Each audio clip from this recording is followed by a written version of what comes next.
गीता के पहले अध्याय का पहला श्लोक। जब धृतराष्ट्र संजय से पूछते हैं, हे संजय, मेरे और पांडु के पुत्र जो युद्ध करने की इच्छा से कुरुक्षेत्र के धर्म क्षेत्र में एकत्रित होकर क्या किया?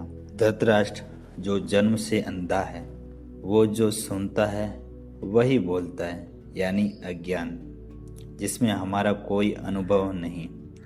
दूसरों ने किया होगा या नहीं, यह भी हमें नहीं पता। यही अज्ञान हमारे मन में है।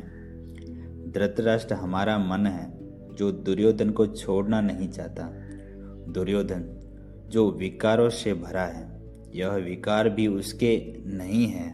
इसने भी कहीं से सुने और कहीं बोले हैं, जिसके कारण दुर्योधन आंखों रूपी अंधा है। श्लोक 1 में क्षेत्र की बात कही है।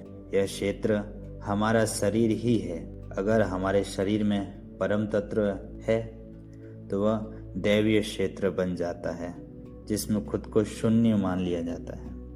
इसका ठीक विपरीत आसुरी संपदा है, जहाँ सारे अनैतिक काम, अज्ञान के काम, जहाँ सारी बुराइयों के काम होते हैं, जो कुरुक्षेत्र यानी कर्म क्षेत्र, जहाँ कर्म स्वतः होते रहते हैं।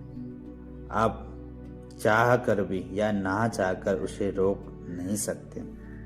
यह विधान है प्रकृति का, जो चलता ही रहता है प्रकृति के साथ में, क्योंकि आपका शरीर प्रकृति की देन है। यह प्रकृति के अनुसार चलता है।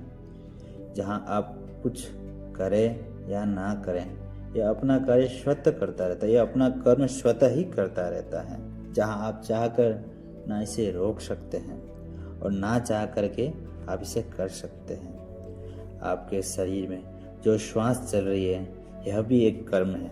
आपके बाल जो हर पल बढ़ रहे हैं, यह भी एक कर्म है। आपके नाखून भी एक कर्म है।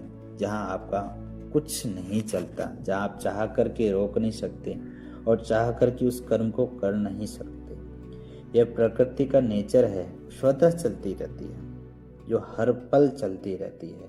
प्रकृति का गुण आपके शरीर से कुछ न कुछ कर्म करवाता ही रहता है। जन्म से आपकी मृत्यु तक का रास्ता या क्षेत्र कुरुक्षेत्र है। यह कर्म क्षेत्र है, जहाँ आप कर्म किए बगैर एक सांस तक नहीं ले सकते। यह कर्म क्षेत्र है। परमात्मा से मिलाने वाली प्रक्रिया या प्रवृत्तियाँ की धर्म क्षेत्र है। परम पूज्य गुरुदेव फरमाते हैं कि क्यों ढूंढे रे मनवा बन खंड मंदिर माँ, क्यों ढूंढे रे मनवा बन खंड मंदिर माँ, अनंत बाजे बज रहे तेरे ही अंदर माँ।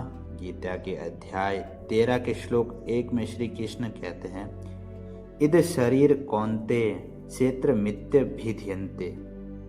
कौन्ते, यह शरीर ही क्षेत्र है जिसमें देवी व आसुरी शक्ति विद्यमान है। इसको जानकर इससे पार